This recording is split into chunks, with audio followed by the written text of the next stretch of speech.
Ilalagay ako ng tubig dito sa kawali. Ilalagay ko na itong sibuyas, kamatis, tanglad.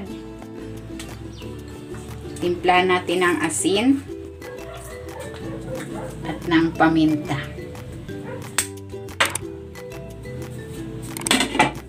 Pakuluin muna natin ito.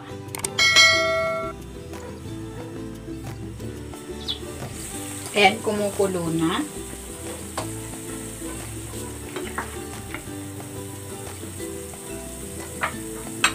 Ilalagay ko na dito itong kalabasa.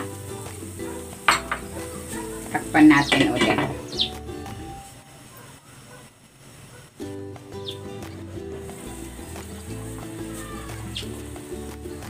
And then, isusunod ko na itong sayote.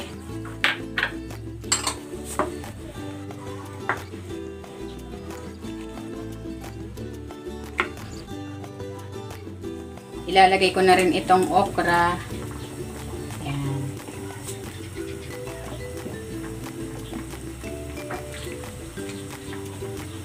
Ilalagay ko na itong talbos ng kamote at ang alugbati. Ayan, ilulubog-lubog lang natin yan dyan. Ilalagay ko na rin itong saluyot at ang malunggay. Ayan. Simple lang yung ating luto.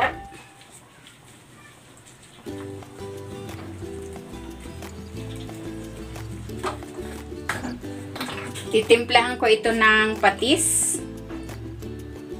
Ayan, pero nasa sa inyo kung anong gusto nyong panimpla. Pwedeng maglagay kayo ng mga pampalasa of your choice. And then, ilalagay ko na itong prinito kong isda.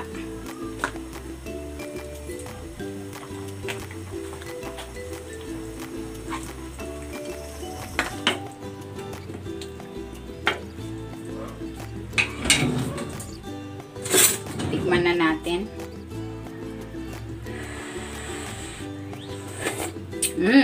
Sarap.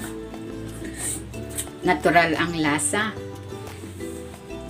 Ang sarap. Simpleng luto lang. Pero ito ay masarap at masustansya. Ayan, luto na itong ating sinabawang gulay na may pritong isda. Hanguin na natin.